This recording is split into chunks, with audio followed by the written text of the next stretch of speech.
Ya está aquí, ya llegó. Este es el momento. Ha llegado la hora de controversias manmanas.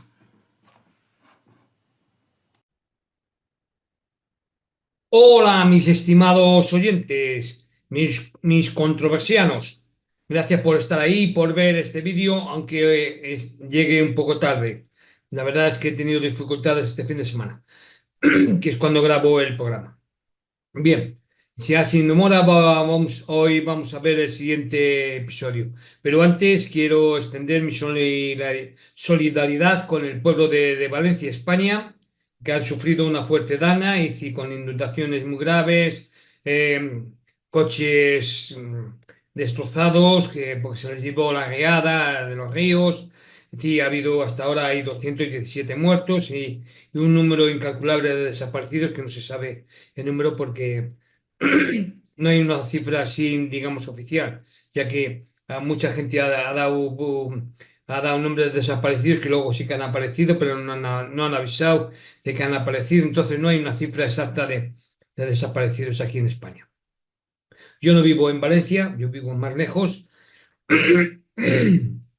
y, y entonces no he sufrido, pero mi solidaridad al pueblo de Valencia, es más, he extendido mi mano a algunos organismos y algunas empresas para si necesitan ayuda que pueden llamarme y voy a socorrerlos. Es decir, necesitan, pues si alguien escucha este mensaje y quiere, el pueblo de Valencia necesita ayuda de alimentos, medicinas, es decir, pañales para los niños, y hay un número para ayuda de los necesitados que es a través de la Cruz Roja. Bien, una vez dicho esto y de nuevo remitirme a mi solidaridad con el pueblo de Valencia, España, y a los afectados y a todos aquellos que han perdido a un ser querido, pues mis condolencias y mi más sentido pésame. Bien, hoy, como estaba diciendo, hoy vamos a seguir viendo y analizando y comentando este libro titulado Los Santos, el estandarte de la verdad, que escribió la Iglesia Mormona, es decir, la Iglesia de Jesucristo de los Santos Últimos Días, y que digamos que, como dice Benji Monroe, una verdad a medias es una mentira.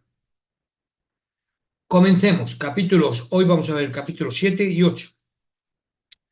Capítulo 7. Compañeros de servicio. El séptimo capítulo de Santos se centra en tres partes. La restauración del sacerdocio, lo cual ocurrió, es decir, no es que ocurriera, es decir, un buen día Oliverio Caldere dijo, estaba hablando así, va, pues, con el sacerdocio y estaba hablando con una persona y dice, ¿qué sacerdocio? Ah, no te lo he contado. Y creo que fue en 1830, no, 1834 fue eso. Y sí, y se supone que lo recibieron mucho tiempo atrás, pero hasta entonces nadie habló del sacerdocio. ¿Eh? Bueno, continuamos. La presentación de David Wimmer para terminar la traducción y los testigos del libro de Mormón. Uno de los mayores problemas que tuvo al investigar la historia de la Iglesia fue la restauración del sacerdocio, por lo que me alegra que podamos ver cómo la manejaron los santos ahora. A continuación se presentan tres párrafos clave sobre este evento fundamental de la Iglesia. Mientras oraban, la voz del Redentor les habló de paz y un ángel apareció en una nube de luz. Se presentó como Juan el Bautista y puso su mano sobre sus cabezas. La alegría llenó sus corazones mientras el amor de Dios los rodeaba. Sobre vosotros, mis consiervos, declaró Juan, en el nombre del Mesías confiero el sacerdocio de Aarón, que tiene las llaves del ministerio de ángeles y del evangelio de arrepentimiento y del bautismo por inmersión para la emersión de pecados. Bien, quiero algo destacar de lo que he dicho. Y es que dice que declaró Juan en el nombre del Mesías. Aquí está dando por hecho de que Jesús manifestaba que era el Mesías. Es decir, cuando él nunca dijo que fuera el Mesías. ¿Eh? Eso, es decir, digamos, el Jesús histórico nunca dijo que era el Mesías. El Jesús histórico, él básicamente lo que hizo fue, es decir, proclamar la venida del reino de Dios. Ese es su papel. Luego lo del Mesías, o decía el ungido y demás, eso fue cosa de Pablo, ¿eh? Pablo de Tarso. Es decir, y le apoyaron sus seguidores, mm, Marcos, Mateo, Lucas y Juan, y luego los demás Juanes. Bien. La voz del ángel era suave, pero pareció penetrar a José y a Oliverio hasta lo más profundo. Les explicó que el sacerdocio arónico los autorizaba a efectuar bautismos y los mandó que se bautizaran unos a otros después de su partida. También les dijo que recibirían poder adicional en el sacerdocio más adelante, el cual les daría autoridad para conferir el don del Espíritu Santo entre ellos y aquellos a quienes bautizaran.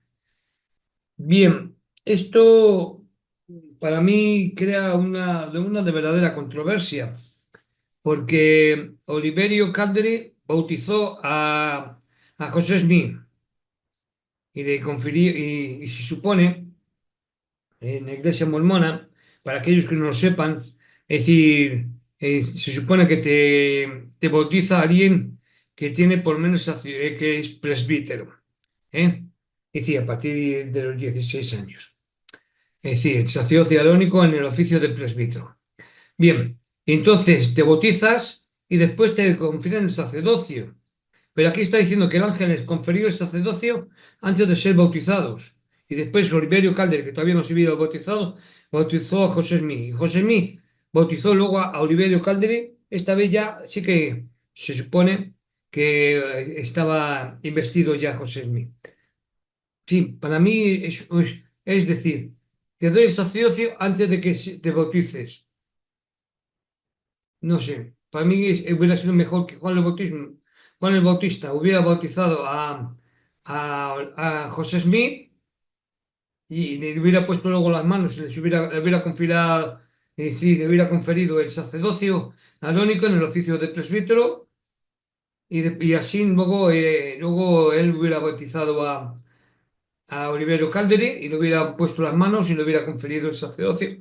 Eso es lo más coherente desde mi punto de vista, en lugar de que Juan el Bautista sí, yo pienso que sería lo más racional y coherente que eso sucediera. Bien, bien.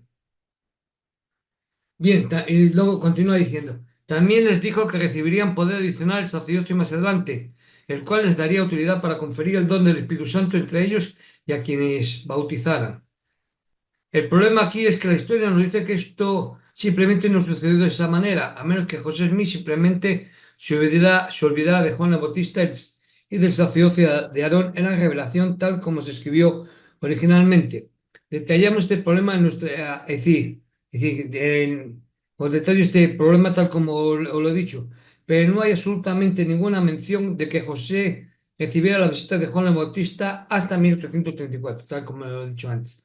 Además, los registros históricos muestran que José Smith ni siquiera fue ordenado al sacerdocio, incluso entonces todavía se lo llamaban simplemente el sumo sacerdocio, hasta 1831, cuando Lyman Witt lo ordenó.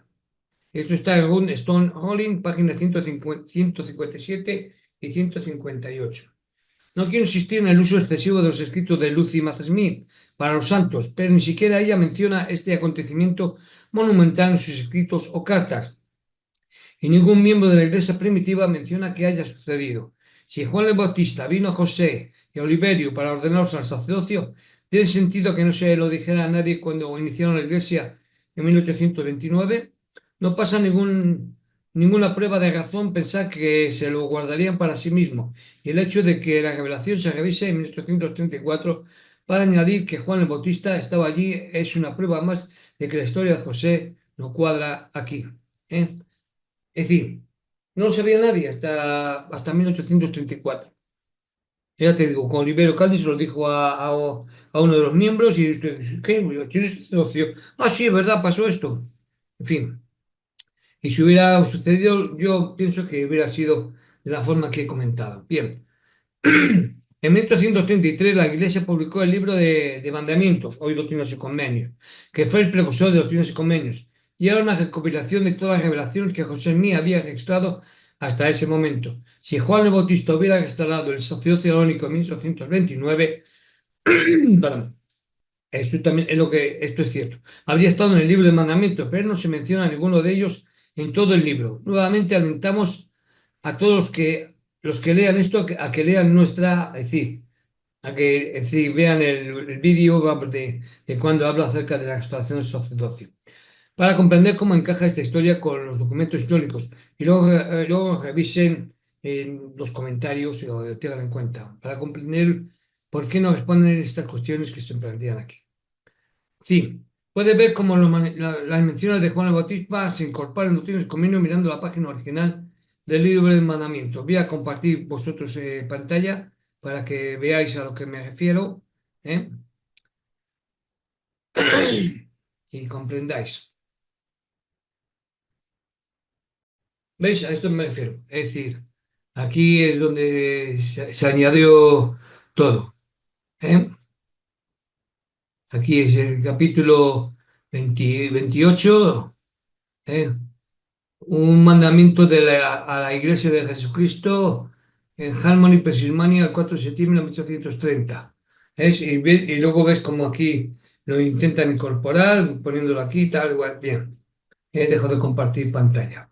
Si tuviera que compartir más, pues solo lo haríamos. Después de la restauración del sacerdocio, Santo presenta a David Whitman. Habla de cómo Oliverio Calder conocía a David y de cómo José trasladó la traducción a la casa de los Whitman, ya que José afirmaba que había hombres que amenazaban con atacarlos. Santos vuelve a contar la leyenda de Mary Whitman, la madre de David, que vio a Moroni cuando estaba cansada y frustrada por hacer las tareas domésticas, y vio las planchas de oro como una forma de fortalecer su fe para continuar con su trabajo perdón, que estaba ayudando a José a terminar el libro del Mormón.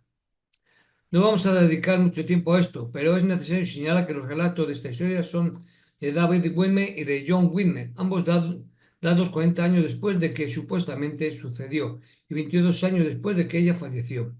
También es interesante que el relato de John Whitman afirma que María vio a Nefi, lo cual es notable porque José Smith en algunos de los primeros escritos dijo que fue visitado por el ángel Nefi en lugar de Moroni. Artículo de Mormon Feed sobre José diciendo que Nefi en lugar de Moroni. Sí, un artículo. Además, en el relato de David Wimmer sobre este acontecimiento, también menciona que vieron a Moroni cuando regresaban a Fayette con José y Oliverio. Mientras viajábamos por un lugar despejado y abierto, un anciano muy agradable y de buen aspecto apareció de repente al lado de nuestro caramato y nos saludó diciendo: buenos días, hace mucho calor, al mismo tiempo que se secaba la cara o la frente con la mano. Nosotros le devolvimos el saludo y, por una señal de José, lo invité a que viajara si iba en nuestra dirección. Pero él dijo muy amablemente: no, voy a Cumora. Ese nombre era algo nuevo para mí, no sabía lo que significaba Cumora. Todos lo miramos a él y a los demás, y cuando miré a mi alrededor y queriendo a José, el anciano desapareció instantáneamente, de modo que no lo volví a ver. Entrevista con David Wimmer, realizada el 7 y 8 de septiembre de 1878 en Richmond, Missouri. Informe de los Elders of Soprat y José F. Smith, Millennium 40, 9 de diciembre de 1878. Nuevamente, este es un evento tan monumental que no tiene sentido que no se hable de él hasta casi 50 años después de que sucedió y que solo nos enteramos de él a través de fuentes de segunda mano. No hay mucho más que decir sobre este tema, excepto decir que muchas otras historias que promueven la fe en la historia de la Iglesia han sido desacreditadas una vez que se estudia las fuentes contemporáneas. Y para nosotros esto se parece mucho a algunas de las historias que destacamos que destaco en los vídeos que hago. Los santos mencionan rápidamente que José también descubrió pasajes acerca de los últimos días que profetizaban acerca de un vidente escogido llamado José, quien traería la palabra del Señor y restauraría el conocimiento y los convenios perdidos, lo cual se encuentra en segundo Nefi. Si bien la Iglesia suele citar esto como prueba de que José era un profeta verdadero, los críticos argumentan que la persona que escribió el libro de Mormón seguramente pondría una profecía acerca de sí misma en el libro para reclamar autoridad. El libro de Mormón también habla acerca del poder de las piedras videntes, lo cual nuevamente es interesante ya que fue traducido por una persona que utilizó una piedra vidente. Ninguno de los dos bandos puede probar nada de esto, por lo que no profundizaremos demasiado aquí, pero solo es necesario señalar que si uno está abierto a la posibilidad de que José Smith escribiera el libro de Mormón, no esperaría nada menos que José se escribiera a sí mismo como un futuro profeta. La última sección de este capítulo se centra en los testigos que vieron las planchas de oro. Se han escrito muchos artículos sobre los testigos y no queremos profundizar demasiado en eso aquí, pero los testigos también tienen muchas contradicciones. Si bien las declaraciones de los tres testigos implican una experiencia física, algunas citas de los tres testigos y del propio José Smith hablan de una experiencia visionaria que era más común en esa época.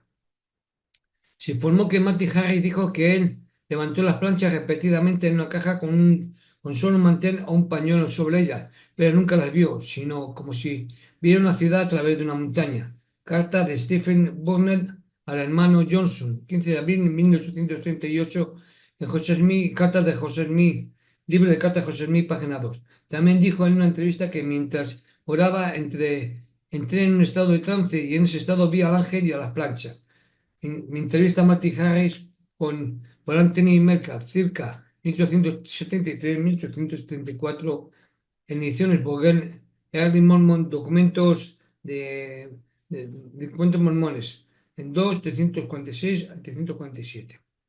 En 1880 entrevistaron a David Wilmer y le pidieron que describiera al ángel que le mostró las planchas. Mismo dijo que el ángel no tenía apariencia ni forma. Cuando el entrevistador le preguntó cómo podía dar testimonio de que había visto y oído a un ángel, Wilmer respondió: "Nunca ha tenido impresiones", a lo que el entrevistador respondió: "Entonces tuvo impresiones de como cuaquero cuando el espíritu se mueve o como buen metodista al dar una experiencia feliz, un sentimiento". David Whitmer respondió: "Así es". Entrevista con John Murphy, junio de 1880, edición 563. En la historia de José Smith, él afirma que la misma visión se abrió a nuestra vista cuando comenzó a orar con Matty Harris, lo que es una clara indicación de que esta experiencia no fue física, sino un evento mental, visionario. Esto es algo que algunos apologistas mormones han comenzado a admitir. Se puede escuchar al apologista Matt Glone admitir este punto en un podcast de historia mormona, donde un escéptico habla con Matt Glone y un miembro de los 70, pero todavía se presenta como si hubiera sucedido en un sentido físico. Además, la creación de los tres testigos implica firmemente que los cuatro hombres, José Smith y los tres testigos, experimentaron esto juntos, pero como reconoce Santos, Matty Harris había abandonado el grupo cuando no experimentaron la visitación y solo la vieron más tarde con José. También existe el problema de que casi todos los 11 testigos están relacionados con José Smith o son amigos suyos. Los otros testigos fueron Samuel Smith, hermano de José Smith; Hiram Smith, hermano de José Smith; Joseph Smith Sr., padre de José Smith; Hiram Park, cuñado de David Wilmer; John Wilmer, hermano de John Wilmer; Jacob Wilmer, hermano de John Wilmer; Peter Wilmer, hijo, hermano de John Wilmer; Christian Wilmer, hermano de John Wilmer. Además, las declaraciones firmadas tanto por los tres como por los otros testigos no fueron firmadas por nadie más que Oliverio Caldry. Los apologistas afirman que esto fue para que los documentos originales pudieran conservarse en lugar de enviarlos a la imprenta, pero ya no tenemos esa hoja original para saber si alguna vez existió. Parece curioso que un libro que se basa en testimonios no tenga firmas originales de estas declaraciones juradas, y uno tiene que preguntarse por qué Oliverio Caldry fue la única persona que firmó por los otros 10 en declaraciones que no podemos saber si alguna vez fueron leídas o aceptadas. Debemos señalar que ninguno de los testigos declaró haber sido engañado por estas declaraciones, pero también tenemos muy pocos registros de casi cualquiera de los 8 testigos en cuanto a lo que sucedió. Y os voy a mostrar es decir, voy a compartir con vosotros, es decir, para pues, si a alguno le interesa, es decir, la imagen de las firmas, las podéis ver a continuación. Christian Wilmer, Jacob Wilmer, Peter Wilmer, John Wilmer, para decir, estos son 1, 2, 3, 4, 5, 6, los 8 testigos. Y como veis, todas tienen la misma firma. Es decir, si lo veis, esta W que es igual que esta W, esta S con esta S son iguales, es decir, se nota que se ha hecho por la misma persona. Para lo cual quiere decir que lo hizo una sola persona. Bien. El último punto que quiero señalar acerca de los testigos es el siguiente. Si creemos que Dios eligió a estos testigos para que otros se sintieran dispuestos a creer que el libro de Mormón era verdadero, no tendría sentido que él eligiera a este grupo particular de personas. Si la verdadera idea de mostrar las planchas era ayudarnos a creer, los testigos elegidos habrían incluido a los siguientes: testigos que no están relacionados con los tres testigos del libro de Mormón. No hay razón para que ninguno de los 8 testigos tenga relación con José o David Wilmer, pero como se muestra arriba, los 8 son parte de su familia y como se muestra en la foto, en la imagen que os he mostrado. 2. Los testigos deben haber incluido testimonios escritos por sus propias manos para dar los distintos detalles de lo que sucedió. ¿Qué mejor manera de probar que las planchas del libro de Mormón existieron que hacer que algunos de estos escépticos vieran las planchas y luego escribieran sus testimonios de este gran acontecimiento o que se lo dictaran? 3. Deberían haberse incluido más detalles de este acontecimiento monumental. Al ofrecer una declaración tan genérica firmada por todos los testigos con la letra de Berio Calderin, la declaración se abre a más preguntas que respuestas. ¿Por qué no dar más detalles sobre lo que sucedió y cómo vio a los testigos? No hay razón para que la declaración tenga que ser tan vaga y breve como lo es. ¿Y qué mejor manera de demostrar al mundo la autenticidad del libro de Mormón? 4. Los testigos deberían haber hecho declaraciones en el momento de este acontecimiento. Este se relaciona con el punto 2.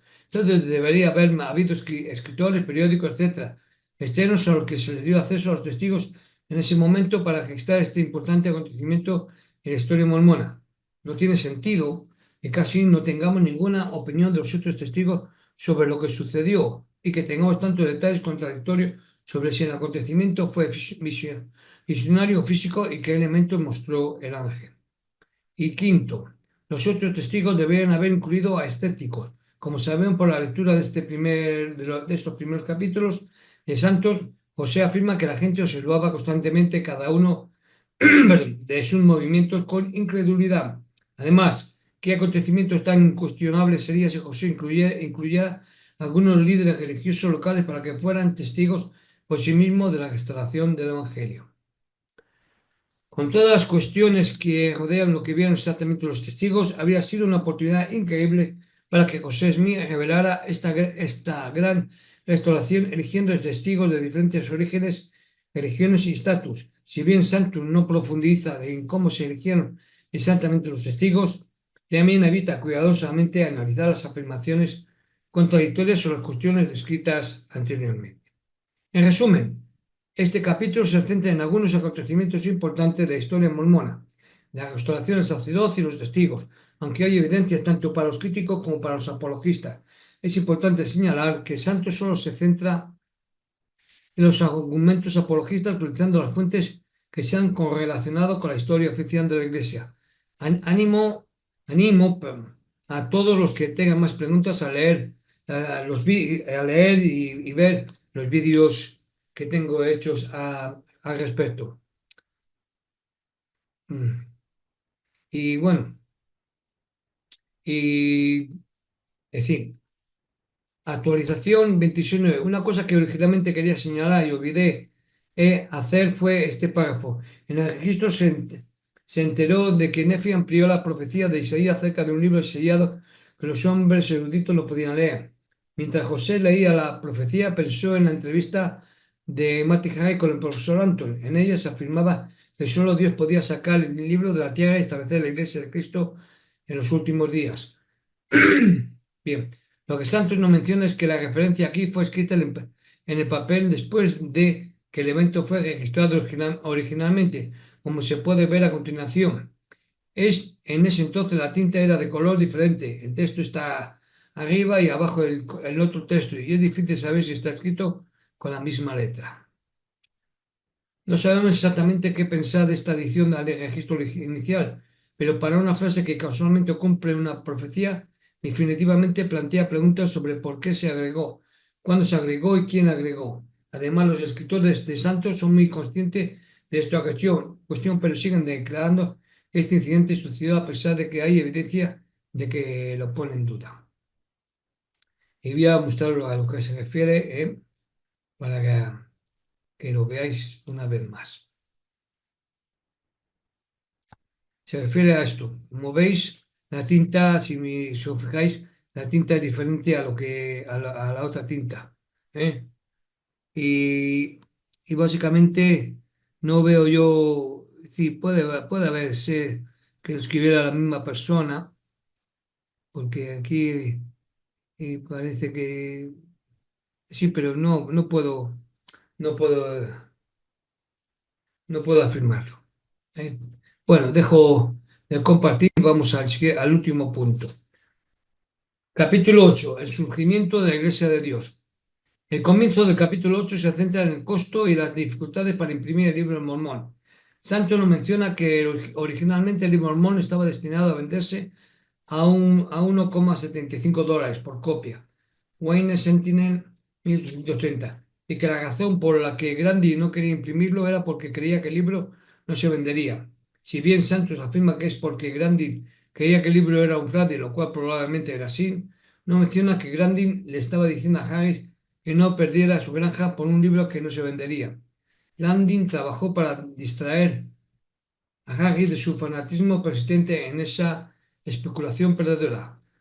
Es decir, esto fue escrito por Tolkien, Orígenes, Rise and Progress del Orígenes y vamos, del mormonismo, el capítulo 4.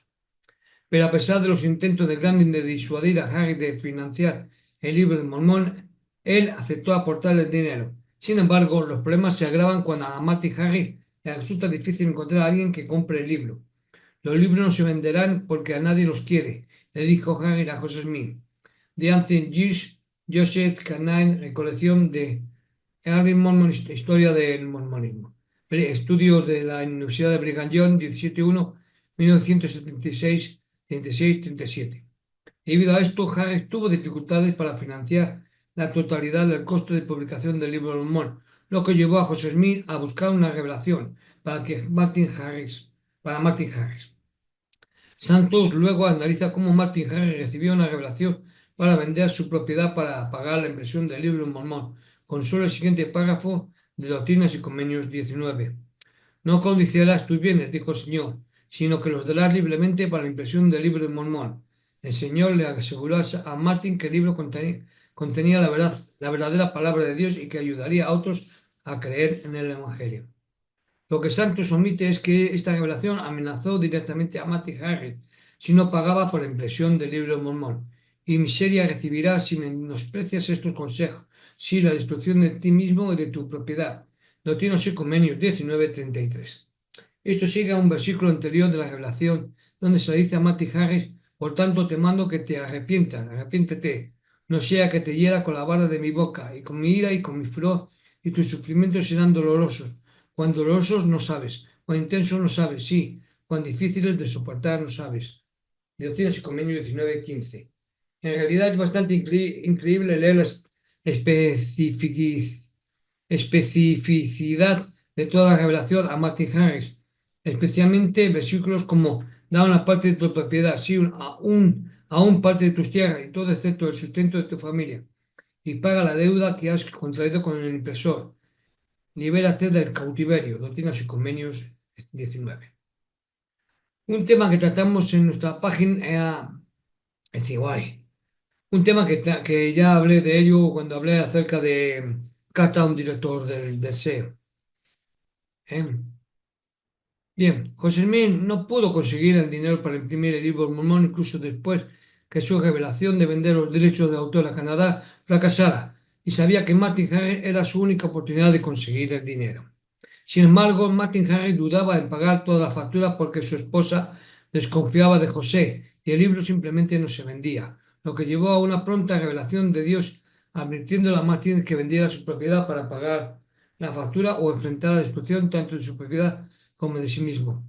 Está claro por qué los santos omiten la profecía fallida de Canadá, pero es interesante cómo seleccionan cuidadosamente los versículos de Doctrinas y Convenios 19 para que parezca que la revelación que recibió Matty Harris no lo puso bajo amenaza de daño si no vendía su propiedad, lo cual, como hemos visto, sí que se ocurrió. Siempre que hay un diálogo exagerado en Santos, puedes estar seguro de que provienen de Lucy Mace Smith. En la página 80 escuchamos acerca de Arnold Cole, quien estaba imprimiendo estatuas de Mormón con comentarios sarcásticos. Como José Smith había obtenido los derechos de autor, visita a Cole para decirle que necesitaba dejar de imprimir estatuas del libro. El diálogo que sigue intenta hacer que Cole parezca un luchador sediento de sangre contra el tranquilo y sereno José Smith. No estoy diciendo que no sucedió de esta manera, pero estoy diciendo que no, que obtener esto de la madre de José pone en duda la credibilidad de toda la interacción, sí, la conversación. Y como la mayoría de los lectores no se molestarán en mirar las notas a pie de página, nunca sabrán que la brillante descripción de esta confrontación proviene de la propia madre de José. A partir de aquí, Santos hace la transición a nuevos miembros que son conocidos en la historia de la Iglesia. Entre ellos Thomas Más, quien es una figura clave en la historia de la estación de leche. Pero la mención interesante para mí es que Santos presenta a Solomon Chamberlain, un hombre que busca a quienes creen en visiones. Esto es importante porque Solomon Chamberlain tuvo una visión que es notablemente similar a la primera visión de José Smith y fue documentada perdón, mucho antes que José Smith extra o hablara de la suya. En fin, bien. Rigmor Burchard cita la visión de Solomon Beach como tan similar a la primera visión de José Smith que formuló una hipótesis en Stone Rolling de que la razón por la que José podía no haber hablado de su misión no era porque sería perseguido por querer que sucediera, sino que nadie le haría caso porque era algo común en aquellos días. En este caso, también es necesario señalar que Raymond Bushman es un fiel historiador de los santos de los últimos días y que Ron Stone Olin se cita en Santos en varios capítulos. En un artículo que Bushman escribió sobre esta visión de Solomon Chamberlain y satisfecho con las religiones que había aprobado, Chamberlain oró para recibir más orientación y en 1816, según su relato, el Señor me reveló en una visión nocturna un ángel, a quien Chamberlain le preguntó sobre el camino correcto. Ay, cómo tengo la garganta, pero disculpa. El ángel le dijo que las iglesias estaban correctas y que Dios pronto levantaría una iglesia apostólica. Chamberlain imprimió un relato de su visión y todavía las estaban distribuyendo y buscando la iglesia apostólica cuando se detuvo en Palmira. Meridian Magazine, archivado por los estudios de la Universidad de Brigham Young.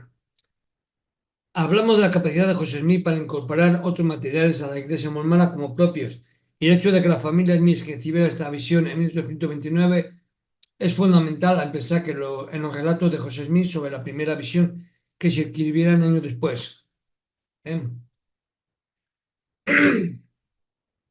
La sección final del capítulo analiza la organización formal de la iglesia, incluyendo la recepción por parte de José del sacerdocio de Melquisedec. Hablamos de esto en el capítulo anterior, pero esto no sucedió como afirman los santos.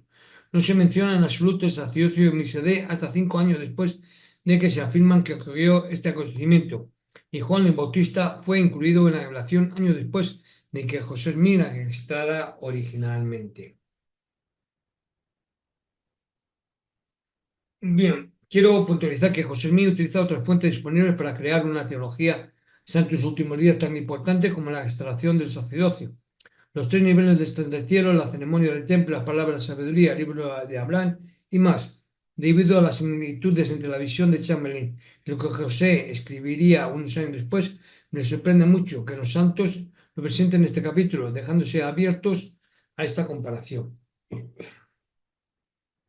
El historiador Santos Últimos Días, B.H. Roberts, admite que no hay un relato definitivo del acontecimiento de la restauración del sacerdocio de Melquisedec en la historia del profeta José, o en realidad en ninguno de nuestros anales. Historia de la Iglesia, volumen 1, página 40, nota al pie.